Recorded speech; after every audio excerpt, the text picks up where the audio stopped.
제가 온 중에 오늘 제일 많이 앉아 계신 것 같아요.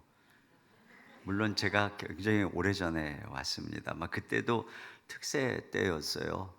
근데 저는 오면서 생각할 때 최근에 우리 은혜의 동산교회가 분리개척 하느라고 많이 내보내서 좀 비어 있겠다 이런 생각을 했는데 더 많아진 것 같아요. 기적입니다. 참 놀랍습니다. 여러분 대단합니다. 여러분 교회가 얼마나 대단한지 여러분은 잘 모르실 거예요. 저희들은 옆에서 보면서 참 대단한 교회다 이렇게 분리개척을 하고 또 이렇게 이 지역사회에서 모범적으로 사역을 하면서도 또 계속 샘처럼 생명력을 이어가는 우리 은혜의 동산교회는 진짜 대단하다. 그래서 지금 한국교회가 엄청 주목하고 있습니다. 또 우리 이규현 목사님은 신학생들 젊은 목사님들이 가장 주목하는 분들이세요. 그래서 오늘 신대원에 또 설교 개강수련회 설교하러 가시잖아요. 신대원에서 개강수련회 강사는 학생들이 추천을 합니다. 그래서 교수님들이 받아들여서 하게 되는 건데 여러분들은 그걸 잘 모르실 것 같아서 제가 말씀드립니다. 우리 이규현 목사님하고 저는 지금 제가 1년 선배예요. 이규현 목사님보다. 저분이 머리가 쉴 때만 해도 그잘 35년째 같이 있으면서 정말 귀한 분이세요. 제가 그걸 좀 말씀드리고 싶었어요. 여러분 늘 같이 있으니까 귀한 줄 모를까봐. 진짜 귀한 분입니다. 저런 분 없습니다. 그러니까 좀 잘해드리세요.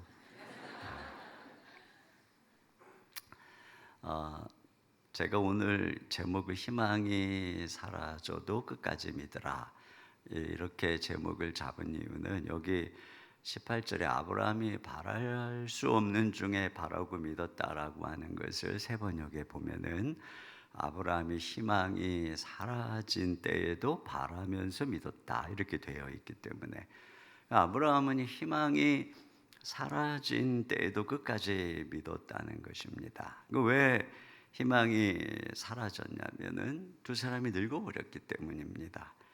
네가 아들을 낳고 자손이 큰 민족을 이룰 거라고 했는데 지금 아브라함은 99세, 사라는 89세. 그러니까 희망이 사라졌죠. 몸이 죽은 것처럼 되어 있으니까요. 그런데 이 순간에도 아브라함이 믿었다. 그리고 하나님께서는 그 믿음을 의로 여기셨다고 되어 있습니다. 아브라함은 참 문제도 많고 연약하고 아브라함이 완벽하지 않잖아요. 그런데 한 가지 이 끝까지 믿은 이 믿음으로 인해서 하나님이 그를 의로 여기셨다는 것입니다. 그러면 아브라함은 어떻게 희망이 사라져 가는데도 끝까지 믿었을까? 아브라함의 믿음이 무엇일까를 보면은 첫째로는 그는 창조와 부활의 하나님을 믿은 것이죠. 그래서 여기 17절에 보면은 상반절에 이렇게 기록된 바 내가 너를 많은 민족의 조상으로 세웠다 하심과 같으니 이렇게 내가 너를 많은 민족의 조상으로 세웠다라고 하실 때가 아브라함 99세 때입니다. 그때 하나님이 나타나서 그의 이름을 아브라함에서 아브라함으로 바꿔주면서 네가 이제 열국의 아비가 될 것이다. 많은 민족의 조상이 될 것이다. 이렇게 말씀을 하셨단 말이에요. 그때가 아브라함이 99세고 사라는 89세로서 패경이 이루어져 아이를 낳을 수 없는 그런 상황입니다. 근데 그때 주님께서 그에게 내가 너를 많은 민족의 조상으로 세웠다 이렇게 얘기를 하니까 아브라함이 어떤 하나님을 믿었냐면 17절 하반절에 이렇게 되어있어요. 그가 믿은 바 하나님은 죽은 자를 살리시며 없는 것을 있는 것으로 부르시는 이시니라. 그러니까 하나님께서 자기들과 같이 죽은 자를 살리시는 또 없는 것이 있는 것을 창조하시는 하나님으로 믿었다는 것입니다. 여러분 99세의 아브라함과 89세의 사라가 아들을 낳으려면 어떤 일이 일어나야 되겠습니까? 먼저 이 폐경이 된 사라의 난소가 다시 살아나서 난자를 만들어낼 수 있어야 되는 거죠. 그래서 배란이 돼야 됩니다. 설령 배란이 됐다고 할지라도 사라의 자궁이 늙고 약하면 착상이 안 되겠죠. 임신이 안 될 것입니다. 그러니까 자궁 안에서 착상이 되고 그 안에서 자라려면은 사라의 자궁이 튼튼하고 건강해져야 합니다. 또 그뿐이겠어요. 그 안에 착상이 되고 임신을 해서 임신이 유지가 되려면 태중의 아이가 점점 자라야 되는데, 그러려면 몸으로부터 양분을 제공받아야 되는 것이죠. 여러분, 그리고 뿐인가 또 태어나면 젖을 먹여야 되잖아요. 그러니까 아이를 잉태해서 가지려면은 온 전신이 다 새로워져야 됩니다. 늙었던 세포가 젊어지고 여성 호르몬이 분비되고 모든 기능들이 다 살아나야지만, 그래야 임신이 되고 아이를 출생할 수 있는 것이지, 그냥 뭐 낳는다 그랬더니 그 다음에 낳더라, 이게 아니죠. 그 사이에 보면 이런 엄청난 일이 일어난 것이에요.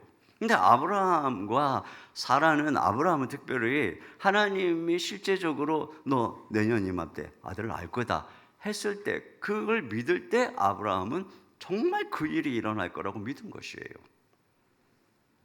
그래서 사실 성경을 보면은 참 신기한 게 뭐냐면, 이제 아브라함이 창세기 21장에서 이삭을 잉태하고 출산하는 내용이 나오는데, 그 바로 앞에 20장에 참 신기한 내용이 기록되어 있습니다. 이게 만약에 순서적으로 나오면 그때 20장은 아브라함 99세 때, 사라 89세 때 이야기라고 할 수 있는데, 그때 아브라함이 그랄 땅으로 이주를 했는데 거기서 무슨 일이 일어났다고 되어 있냐면, 바로 20장 2절에 이렇게 되어 있어요. 그의 아내 사라를 자기 누이라 하였으므로 혹시라도 자기 죽이고 안에 데려갈까 봐. 그랬더니 그랄 왕 아비멜렉이 사람을 보내어 사라를 데리고 갔어요.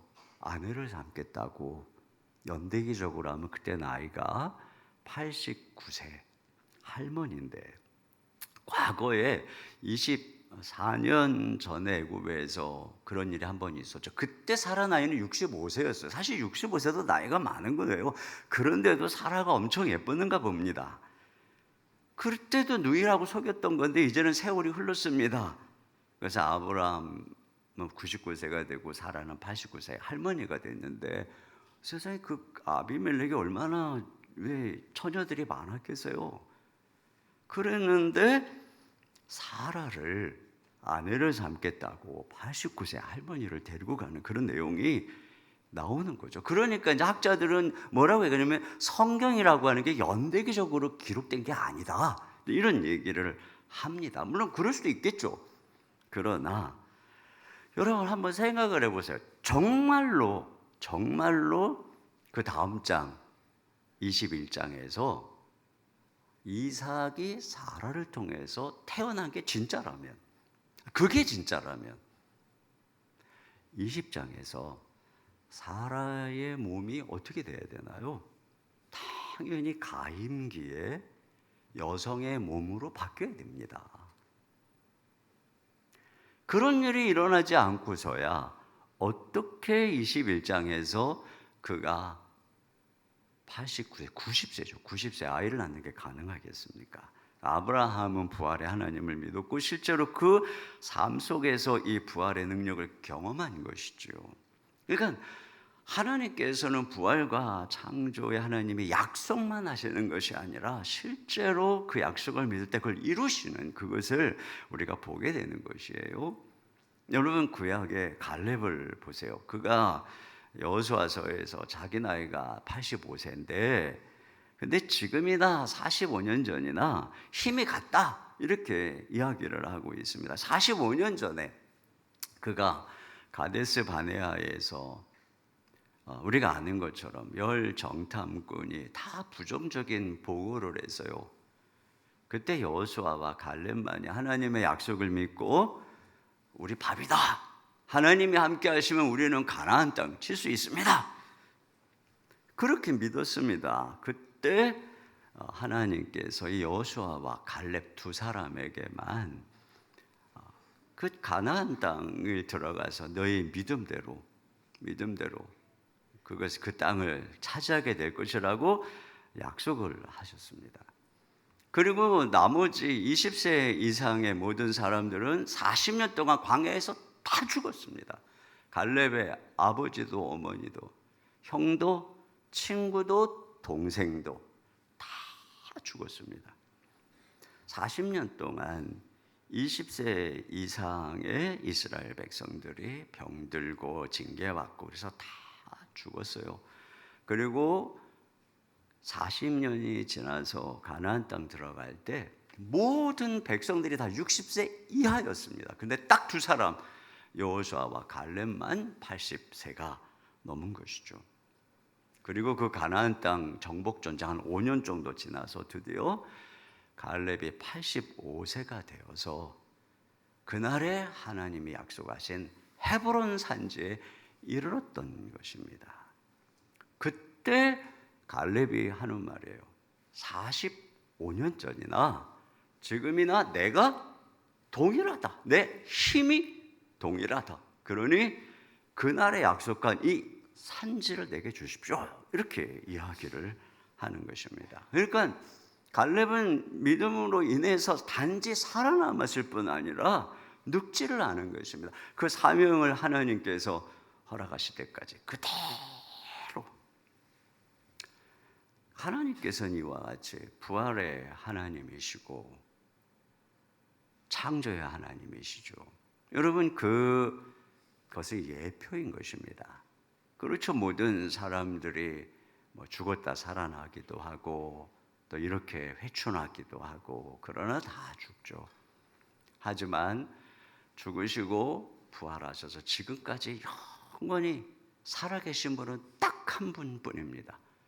죽음을 정복하고 모든 생로병사의 인간의 모든 연약함을 정복하시고 하나님이 부활시키신 분은 예수님 한 분밖에 없습니다. 그러니까 우리의 믿음은 무엇이냐면 하나님이 이와 같이 예수 그리스도를 죽음에서 부활시키신 하나님을 믿으면 우리도 아브라함처럼 의롭다함을 받는다는 그거죠. 우리의 믿음의 핵심, 우리도 누굴 믿는 것입니까?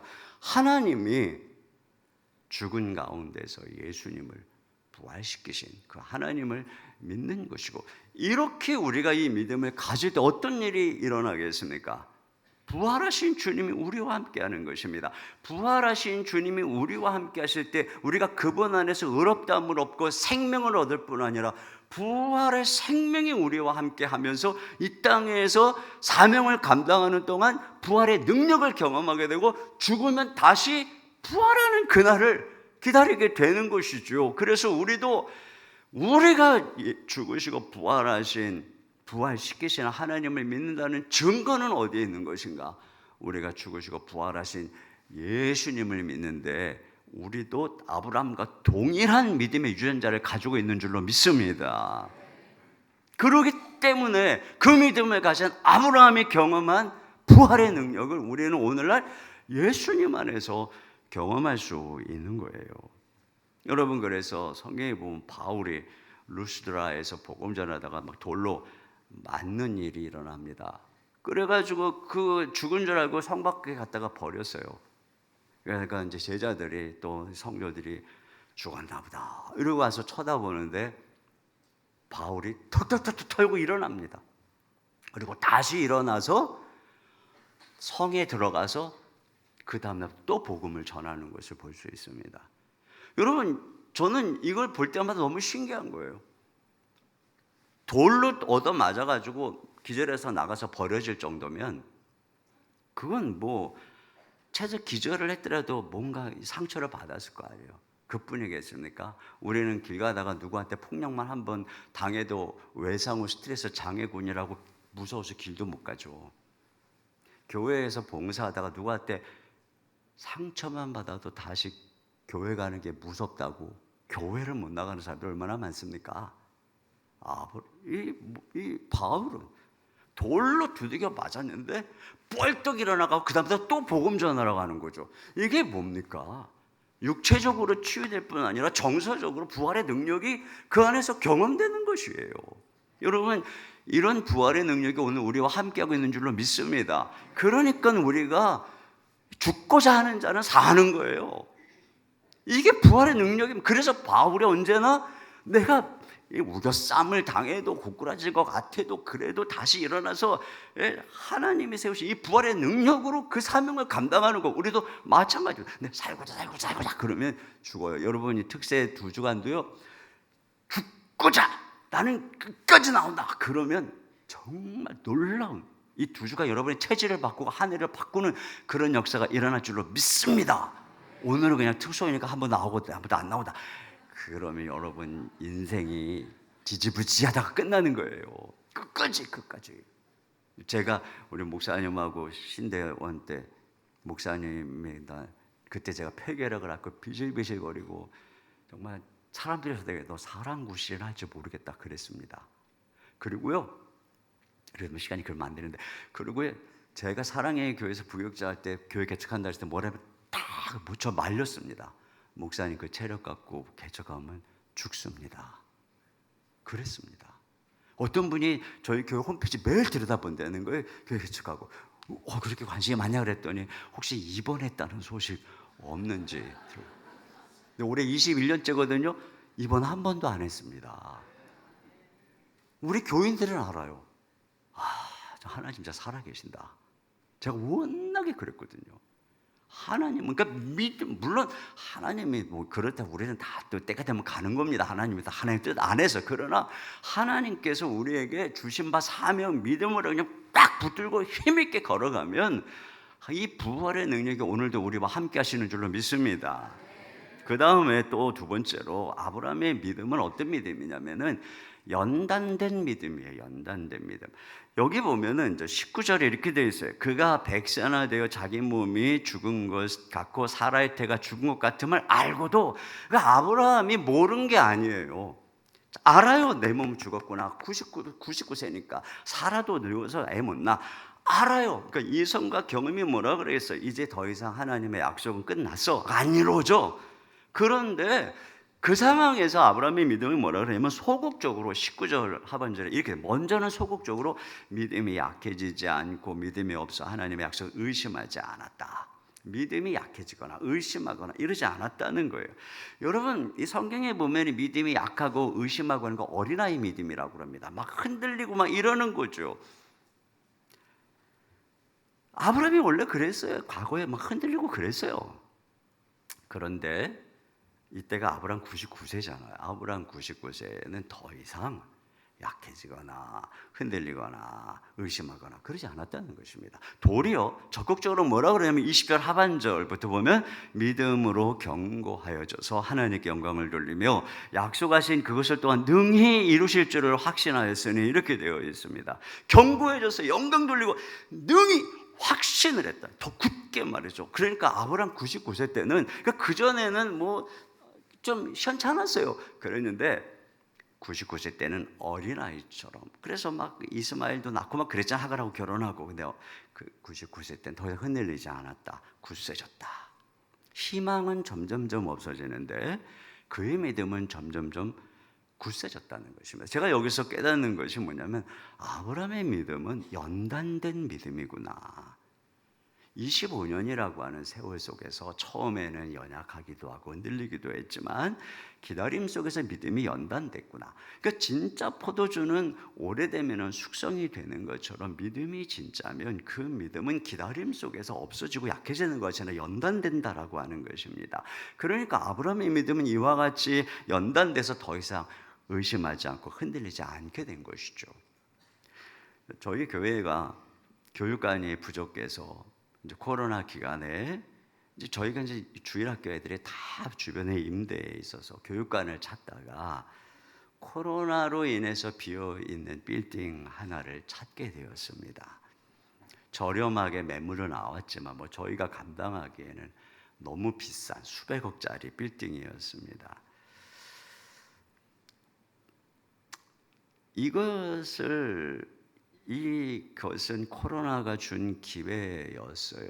그래서 안 사면 후회할 것 같은. 그런데 사면은 또 후회할 것 같은 그 무거운 짐을 져야 되니까 성도들 하나도 다 못 나올 상황이었습니다. 그래도 장로님들과 협의하는데 모든 장로님들이 다 한번 해봅시다. 저도 하나님이 인도하신다면. 그래서 그 건물을 샀습니다.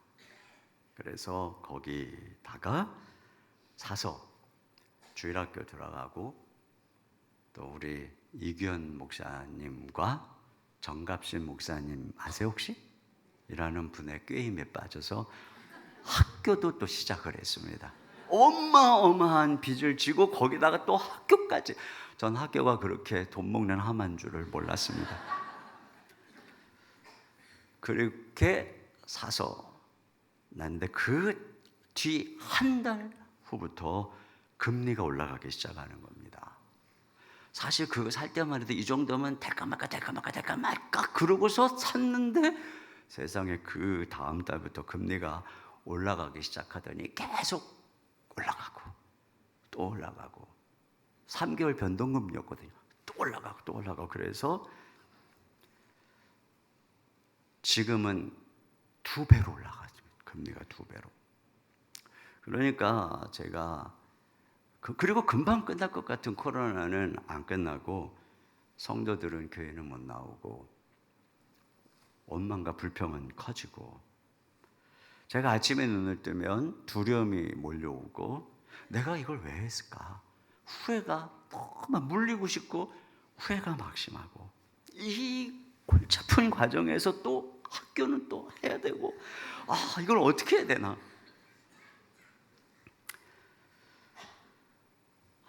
그러다 보니까 제가 한 것은 하루하루 눈을 뜨면 어떻게 살아갈 방도가 없으니까 숨을 쉬고 살아갈 수가 없는 거예요. 제가 내가 왜 이랬을까? 나 이 교회 너무 평안하고 부흥하고 이러다가 은퇴하면 내 인생이 편안한데 내가 왜 이 짓을 왜 했을까? 너무너무 힘든 거예요. 그러니까 눈을 딱 뜨면 두려움이 몰려오는 거죠. 그럼 아침에 코로나 때입니다. 일어나서 제 방으로 가서 무릎을 꿇고 기도하는 거예요. 근데 신기하게도 말이죠, 그런 상황에서 제가 이 모든 두려움을 안고 무릎을 꿇고 하나님 아버지 하고 부르고 이렇게 얘기하다 보면 신기하게 주님이 제 옆에 딱 와 계시는 거예요. 그래서 상황은 진짜 뒷골이 막 식은땀이 막 나요. 너무 막 무서워, 힘드니까. 근데 주님이 딱 계신 순간에 마음의 평강이 오는 거예요. 하루를 막 살아요. 근데 그 다음날 아침이 되면 눈을 딱 뜨면 또다시 두려움이 쫙 몰려오고 뒷골이 딱 땡기고, 내가 쫙 금리 내려 주시옵소서. 저 미국에 빨리 내리게 주시옵소서. 그러나 계속 올라가는, 계속. 그리고 더 힘들어지는 상황은 계속되는 거예요. 지금도 힘든데 더 뒷골은 계속 땡기고, 그럼 그때마다 또 매일같이. 그러면 너무나 신기한 게 주님이 내 곁에 딱 와 계시는 거예요. 그럼 또 다시 열심히 살아가고, 제가 그때 깨달았어요. 하나님은 오늘날 내가 살아갈 힘은 주시는구나. 제가 그때 그랬어요. 광야 40년 동안 그날그날이 일용할 양식을 주신 것처럼 내일 건 안 주시더라고. 근데 그날에 이길 힘은 꼭 주시는 거예요. 그래서 제가 주여 은혜 다시 걸어가고, 또 힘들어요. 또 다 기도점 목사놓고 주여 하고 또 살아가고, 그렇게 지난 3년을 살았어요. 지난 3년 동안 금리가 내렸을까요? 안 내렸을까요? 안 내렸죠. 계속 올라가서 이제 멈춘 겁니다. 그런데 제가 지난 3년 동안 하나님이 버티게 해주셨어요. 버티고 딱 쳐다보니까 어떤 상황이 벌어졌냐면, 그 빌딩에서 다음 세대들이 자라고 있고, 코로나가 끝나고 다음 세대들이 가장 엄청나게 부흥을 하고, 막 애들 수련을 하면은 거의 막 하여튼 간에 가장 빠른 속도로 다음 세대가 회복이 되고 부흥을 하고, 그러다 보니까 다음 세대들이 몰려오고, 학교도 3년 만에 이제 막 입학생들이, 이제 신입생들 1학년들은 막 경쟁 줄을 서 있는 거예요. 줄을. 그렇게 돼요 가고, 무엇보다 놀라운 것은 뭐냐면, 제가 상황이 지금 어려웠잖아요. 그래서 나아진 게 하나도 없잖아요. 근데 제가 더 이상 뒷골이 땡기거나 그러지 않는 거예요. 왜? 하나님이 나와 늘 함께 하시니까. 내가 하나님 아버지 하고 주님 바라보는 주님이 딱 나와 함께 하신 걸 믿으니까 어느새 내 믿음이 연단되는 거예요. 매일 그렇게 하루하루 살았더니 믿음이, 보세요, 점점점 금리는 해서 2배로 올라가 상황은 점점점 악화되는데 내 믿음은 점점점 커지고. 그래서 우리 교인들은 저를 딱 보면 우리가 빚 다 갚은 줄 알아요. 상황 거의, 왜냐면 제가 딱 매일같이 주님 딱 바라보고 믿음 서 있으니까. 근데 제가 깨달은 게 있어요. 상황은 바뀐 게 없는데 내가 주님 바라보는 믿음으로 딱 서 있으니까 성도들 평화하고 다음 세대에 부흥하고 그 빌딩에서 빚 다 갚았을 미래가 현실에 펼쳐지고 있는 거예요. 제가 깨달았어요. 아, 하나님의 일은 돈으로 하는 게 아니구나. 물론 빚으로만 해야 된다는 것도 아니겠지만 믿음으로 하는 거구나. 뭐 제가 이렇게 비치고 싶어서 적겠어요. 하나님의 인도하심 속에서 걸어갔을 때, 아, 내가 믿으면 되는 것이구나. 이 믿음 안에서 버티니까 아이들이 잘 자라고. 여러분 가정도 그런 거예요. 뭐 빚지고 힘들고 그래가지고 막 부모가 막 이러고 그러면 애들이 막 눈치가 이상해져요. 기도하고 주님 딱 바라보고 딱 그러면 그 아무리 힘들어도 그 품 안에서 애들이 잘 자라는 것이고, 회사도 마찬가지고. 그리고 미래가 오는 것입니다. 그리고 가는 거죠. 딱. 왜? 매일매일 주님이 이길 힘은 주시기 때문에. 여러분, 하나님이 아브라함의 그 믿음을 의로 여기셨다고 그랬잖아요. 제가 오늘 묵상하는데 주님이 저한테 그러시는 것 같았어요. 네 믿음 그게 다다. 믿어라. 네가 끝까지 나만 신뢰해라. 그러면 내가 너와 함께 할 것이고 내가 때가 차면 다 갚아줄 것이다. 네가 할 일은 한 가지다. 나를 믿어라. 하나님이 이 믿음을 의로 여기시는 거예요. 물론 이 의는 예수님 안에 있는 의지만, 그 예수님 안에서 하나님은 우리가 이와 같이 하나님의 끝까지 믿는 거예요. 이걸 의로 여기시는 거였어요. 주님, 제가 끝까지 믿겠습니다. 그리고 제가 생각해 보니까 예수님 믿고 지금까지 제가 한 일이 뭔가, 그러니까 믿음의 싸움이었던 거예요. 제 몸도 약하고 시원찮고 또 뭐 가정에 여러 가지 뭐 아버지 안 나가고 뭐 핍박하는 반대하는 신학하면서 힘겹게 폐결에 걸려갖고 이러면서 지금까지 목회하는 과정에서 제가 한 게 뭔가 보면 이렇게 소심하고 기질적으로 약하고, 그러니까 엎드려서 기도하고 주님 바라보고 그냥 무릎 꿇고 말씀 붙잡고 걸어가고, 이게 뭔가 보니까 이게 믿는 믿음의 행위였던 거예요. 제가 예수님 믿기 시작하면서 지금까지 계속 해왔던 것은 어떻게 해서든지 주님을 의지하려고 했고 어떻게 해서든지 주님을 더 알려고 했고, 그렇게 계속 믿음의 길을 걸어가려고. 이게 주님이 보실 때 내가 너의 믿음을 의로 여겼다. 이게 아브라함의 믿음이었던 거예요. 그래, 너의 그 믿음의 몸부림, 네가 끝까지 나를 찾으려고 하는 그 믿음, 내가 이걸 너의 의로 여긴다. 여러분이 믿음 끝까지 가지시길 주님의 이름으로 축원합니다. 한 가지 얘기만 하고 마칠게요. 미국 대공황 시대에 17세 한 소녀가 있었어요. 그날이 아버지 생일이었는데 아버지가 임종을 앞에 두고 있었습니다. 장례식 날이죠. 아버지 돌아가시고 소녀의 어머니는 7 자녀를 거느리고 터벅터벅 볼품없는 무덤으로 발걸음을 옮겼습니다. 소녀는 세상이 끝난 것 같았어요. 7명의 아이들의 수입은 한 푼도 없고 집마저 대출이 잔뜩 끼어져 있고 언제 갚을 줄 모르고 집안은 무겁게 가라앉고 신락 같은 희망도 보이지 않았어요. 얼마나 캄캄하고 칙칙한 집안 분위기였겠어요. 그런데 칙칙하고 무거운 정적을 깨고 부엌에서 빗질하는 소리가 들린 겁니다.